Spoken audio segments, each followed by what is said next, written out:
Rétrospective sur la pandémie, le rôle de la Chine dans la propagation du Covid-19 et les leçons apprises. Le Covid-19 a commencé à Wuhan en Chine. Bien que la véritable origine du Covid-19 soit encore controversée, au cours du XXe siècle, plusieurs maladies, dont Ebola, MERS et SRA, proviendraient des chauves-souris. Comme ces maladies, les coronavirus ont tendance à provenir d'animaux, à se répliquer en leur sein, mais peuvent également se répliquer sans hôte. Les coronavirus évoluent constamment vers de nouvelles souches plus furtives qui peuvent nous infecter même après que nous nous soyons complètement rétablis des autres souches. L'humanité peut être réinfectée plus d'une fois, même si elle surmonte d'autres souches de coronavirus. Maintenir les personnes et les animaux sauvages à proximité. La Chine fait partie des pays les plus peuplés du monde. On pense que la première épidémie de Covid-19 est originaire d'un marché humide où les animaux étaient vendus pour la consommation. 1. Ces marchés humides sont des installations utilisées pour le commerce d'animaux sauvages qui sont tous confinés dans de petits espaces confinés. 1. L'assainissement de ces marchés et la séparation de ces animaux porteurs de virus pourraient réduire la propagation des virus dans le monde moderne. Personne n'est à l'abri du Covid-19. La grippe espagnole de 1918 a été si mortelle parce qu'elle a submergé même les personnes en bonne santé et qu'elle s'est propagée et tuée facilement.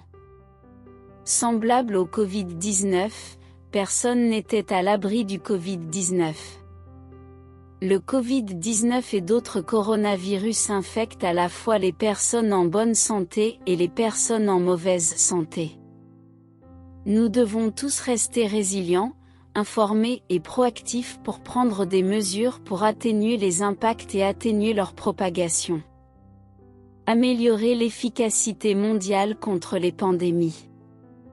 Améliorer l'efficacité mondiale contre les pandémies comme le Covid-19, en particulier nos gouvernements et organisations du monde entier, il faut considérer les leçons tirées de l'histoire de la Chine, de l'histoire des États-Unis et de l'histoire mondiale. Améliorer les conditions de vie et l'hygiène. Si nous améliorons les conditions de vie et l'hygiène dans le monde, la propagation des maladies infectieuses sera évitée.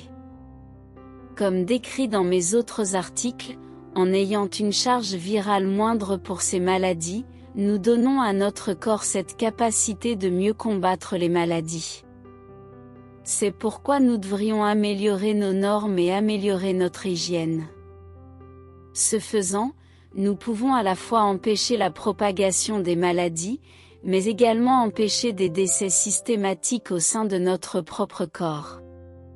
L'humanité à l'échelle mondiale devrait s'efforcer d'améliorer l'accès à l'eau potable, à des installations sanitaires adéquates, à des produits de nettoyage désinfectants, ainsi qu'à des produits et installations d'hygiène.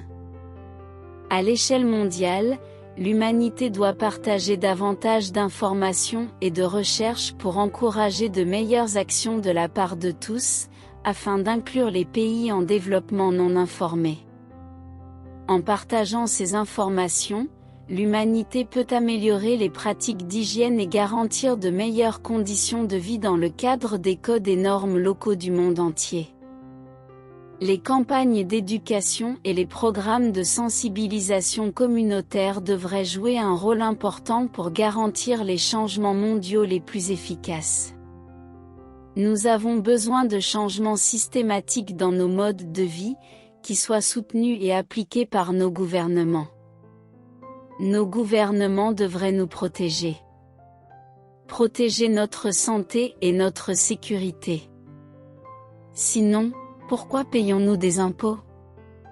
Les virus se propagent de manière asymptomatique. Les virus se propagent de manière asymptomatique, il est donc important de se mettre en quarantaine, de porter des masques et de se distancer socialement des autres, que vous présentiez ou non des symptômes. Contrôler la densité de population dans les aéroports et les zones urbaines. Les aéroports sont d'immenses plaques tournantes où se rassemblent une multitude de personnes du monde entier, puis propagent des maladies à un rythme rapide et incontrôlable. Afin de contrôler le plus efficacement possible la propagation des maladies, les gouvernements et les organisations doivent réglementer et appliquer plus efficacement les actions dans nos aéroports, mais aussi au sein de nos zones urbaines. Pour contrôler la densité de population dans les aéroports et les zones urbaines, l'humanité devrait limiter le nombre de passagers autorisés sur les vols. À l'époque du Covid-19, j'ai été sidéré par mon expérience sur les vols d'American Airlines, car lorsque tous ces gens meurent du Covid-19, la compagnie a vendu et occupé chaque siège du vol. Ceci est hautement contraire à l'éthique, car en tant qu'entreprise, elle se soucie davantage de ses gains économiques que de la vie des clients qu'elle sert. Au lieu de cela, les entreprises ne devraient occuper qu'un siège sur 2. Cette action devrait être mise en œuvre par des réglementations appliquées par les gouvernements en période de préoccupation. Lorsque le CDC et l'OMS qualifient les pays et les régions de risque accru, ces réglementations devraient être automatiquement mises en œuvre. Toutes les compagnies aériennes du monde devraient mettre en œuvre une sorte de réglementation comme celle-ci pour garantir des voyages plus sûrs et réduire la propagation des maladies en période de préoccupation. Pour contrôler la densité de population dans les aéroports et les zones urbaines, l'humanité devrait limiter le nombre de passagers autorisés sur les vols. À l'époque du Covid-19, j'ai été sidéré par mon expérience sur les vols d'American Airlines, car lorsque tous ces gens meurent du Covid-19, la compagnie a vendu et occupé chaque siège du vol. Ceci est hautement contraire à l'éthique, car en tant qu'entreprise, elle se soucie davantage de ses gains économiques que de la vie des clients qu'elle sert. Au lieu de cela, les entreprises ne devraient occuper qu'un siège sur 2. Cette action devrait être mise en œuvre par des réglementations appliquées par les gouvernements en période de préoccupation. Lorsque le CDC et l'OMS qualifient les pays et les régions de risque accru, ces réglementations devraient être automatiquement mises en œuvre. Toutes les compagnies aériennes du monde devraient mettre en œuvre une sorte de réglementation comme celle-ci pour garantir des voyages plus sûrs et réduire la propagation des maladies en période de préoccupation. Lorsque le CDC et l'OMS qualifient les pays et les régions de risque accru, ces réglementations devraient être automatiquement mises en œuvre. Toutes les compagnies aériennes du monde devraient mettre en œuvre une sorte de réglementation comme celle-ci pour garantir des voyages plus sûrs et réduire la propagation des maladies en période de préoccupation. L'espacement des places assises dans les transports publics devrait être imposé par la loi et la réglementation. De même, il devrait y avoir des lois et des règlements exigeant que les exigences maximales d'habitabilité pour les bâtiments commerciaux soient réduites d'un certain pourcentage. Par exemple, cela signifierait que, selon la loi, seul un certain nombre de personnes peuvent entrer dans le Walmart local lorsque nous sommes dans ce statut de risque accru. Bien que des limites de capacité et des restrictions sur les avions, les transports publics et les bâtiments commerciaux existent pour certains pays, cela devrait être mis en œuvre dans le monde entier. Les exigences de distanciation sociale dans les lieux publics doivent être renforcées et surveillées attentivement. C'est parce que la prévention est la meilleure solution. La distanciation sociale a le plus grand impact sur l'amélioration des résultats. L'emploi doit échelonner les horaires de travail et garantir que les bureaux ne sont pas partagés. Des options de travail à distance devraient être exigées par la loi pour certaines professions. Dans l'ensemble, nous devrions tous réduire la densité de population dans nos systèmes de transport et dans les zones urbaines du monde entier pendant les périodes de risque accru. Mettre en œuvre des actions de manière proactive même lorsque tous les faits ne sont pas connus. Il est important que nos dirigeants prennent des décisions éclairées. Mais nos dirigeants ne devraient pas manquer d'agir lorsque l'inaction a des conséquences sur la vie ou la mort de millions de personnes. Il est important de mettre en œuvre des actions de manière proactive, même lorsque tous les faits ne sont pas connus. Pour prévenir la propagation des maladies infectieuses, il est important d'agir. L'humanité connaît des gestes simples qui peuvent sauver des vies. L'humanité devrait mettre en œuvre rapidement ces actions connues de manière proactive pour compenser les risques connus pour la santé et la sécurité. Les actions proactives comprennent la mise en œuvre d'actions de réponse tout en améliorant la diffusion des actions de prévention. Les actions devraient inclure distribution d'équipements de protection individuelle et de fourniture de soins médicaux. Mise à l'échelle et croissance des installations et des ressources de soins médicaux à l'échelle nationale. Augmenter la communication des données, le suivi des données, la surveillance accrue des tendances et l'application accrue des actions. Des communications transparentes doivent être partagées avec le public. Mise en œuvre précoce de la recherche des contacts, de la quarantaine et des restrictions de voyage. Gagner du temps pour permettre aux agents de santé de se déployer, de se mobiliser et de prodiguer des soins.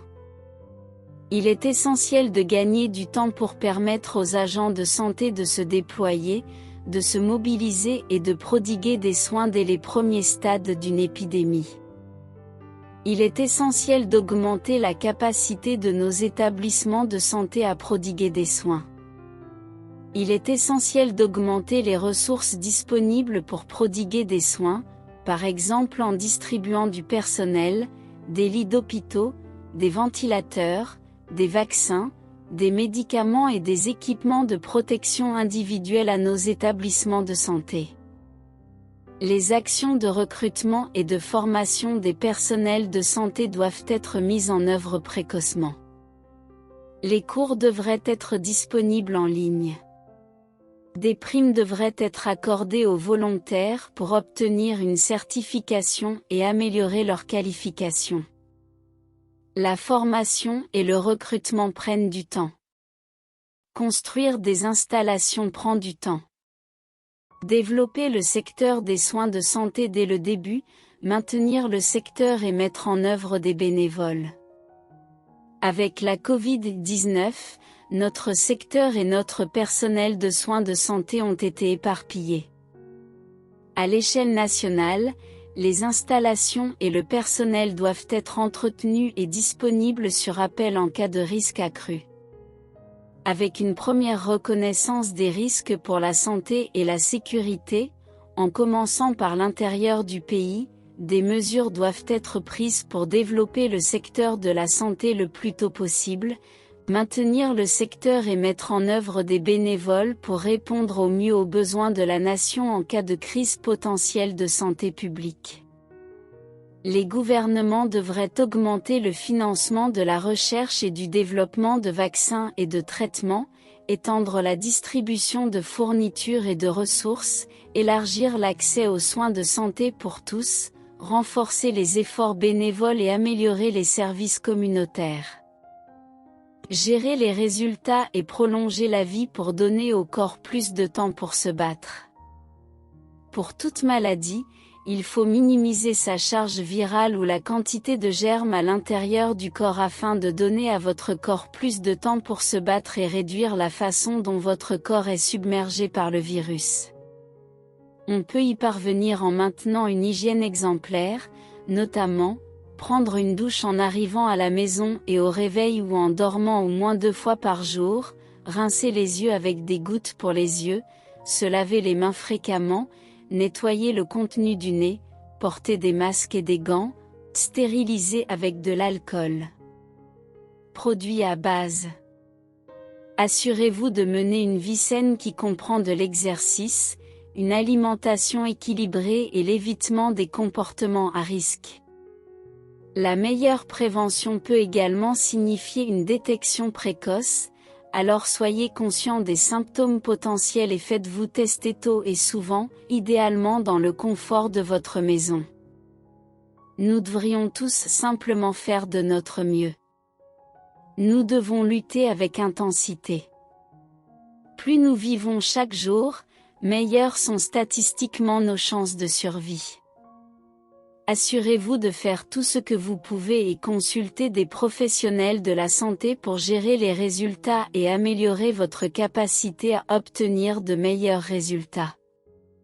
Assurez-vous de consulter un médecin professionnel au sujet des soins palliatifs ou des autres programmes disponibles. Améliorer la médecine moderne. La société devrait s'efforcer de faire évoluer la médecine moderne en tests avancés, traitements avancés, médicaments avancés, vaccins et rappels, technologies avancées, installations avancées, recherche médicale accrue, programme de formation médicale amélioré, favoriser la collaboration et les partenariats. Transparence gouvernementale et organisationnelle sur les décès, les fournitures et la recherche scientifique. La transparence et la responsabilité sont des éléments essentiels de tout système de santé efficace au sein d'un pays. Pour l'épidémie de pneumonie et de symptômes liés à une forte fièvre liée au SRAS-CoV 2003, le gouvernement chinois a agi de manière inefficace, a caché des informations, etc. 1. Cela a entraîné une augmentation du nombre de décès à l'échelle nationale et internationale. 1. Les restrictions de voyage n'ont pas été mises en œuvre assez rapidement en Chine. 1. La quarantaine, les interdictions de voyager et les traitements n'ont pas été mis en œuvre assez rapidement. 1. Pour améliorer les résultats, la transparence et le partage d'informations sont nécessaires. Nous ne pouvons prendre des décisions éclairées que lorsque nous sommes réellement informés. Lorsque nous sommes conscients du nombre de décès réels, nous sommes plus enclins à prendre des mesures suffisantes pour réduire ces décès. La société doit être consciente, en période de problèmes de santé, il y aura toujours un décalage ou un retard pour les données et la recherche. C'est pourquoi il est très important que la société agisse rapidement. Les données peuvent tout simplement être pires que nous le pensons, simplement parce que le partage des données prend du temps. Les données que nous recevons aujourd'hui seront toujours basées sur d'anciennes données. La question est seulement, quel âge ont ces données ? Lorsque la société est informée, elle peut compiler plus efficacement les ressources et les recherches pour obtenir les meilleurs résultats. En étant informés, nous pouvons atténuer les erreurs médicales ou les mesures non fondées prises pour tenter d'aider les situations. C'est pourquoi nous devons toujours vérifier les informations et évaluer les avantages et les inconvénients de tous les choix que nous faisons. Suivi, partage et surveillance des données. La collecte et l'analyse des données sont essentielles pour comprendre et combattre les problèmes de santé publique. Il est donc important que les agences suivent la propagation des maladies, identifient rapidement les épidémies et évaluent l'efficacité des actions. Bien que la vie privée des individus soit importante, il est important que nous apprenions de la vie des autres, mais identifions simplement ces informations comme étant spécifiques à Jane Doe. Le nombre réel de personnes infectées doit être communiqué avec précision à la société afin de permettre à tous d'améliorer les mesures de prévention et de réponse. Mettre en œuvre dès le début des interdictions et des restrictions de voyage. Les restrictions et interdictions de voyager ralentissent la propagation des maladies dans notre industrie du voyage en réduisant l'exposition des personnes infectées. Nous devons donc les mettre en œuvre tôt et les appliquer de manière continue pendant les périodes à haut risque. Mettre en œuvre des soins et des tests à domicile. Les tests nous permettent d'améliorer nos mesures de réponse prises et lorsque nous mettons en œuvre les tests depuis chez nous, nous évitons de surcharger nos prestataires médicaux dans nos installations tout en réduisant également l'exposition à une nouvelle propagation de la maladie à nous-mêmes par les autres, vice-versa. L'exactitude des tests à domicile et l'efficacité des soins à domicile devraient être importantes pour toute épidémie. Imposer les vaccinations et les rappels aux personnes les plus sensibles. Les vaccinations sont assez efficaces pour prévenir la propagation des maladies et améliorer les résultats pour les personnes infectées. Les boosters aident votre corps à maintenir votre immunité et vos anticorps qui vous aident à combattre la maladie. Il est important que nous soyons tous vaccinés pour réduire la propagation du Covid-19, mais également pour atténuer les décès qui surviennent encore aujourd'hui dans le monde. Les actions décrites ci-dessus sont basées sur les mesures prises aux États-Unis pour le Covid-19, toutes décrites sur la page Facebook du Survivor Corps et les références de recherche indiquées dans mon article medium.com pour ce sujet.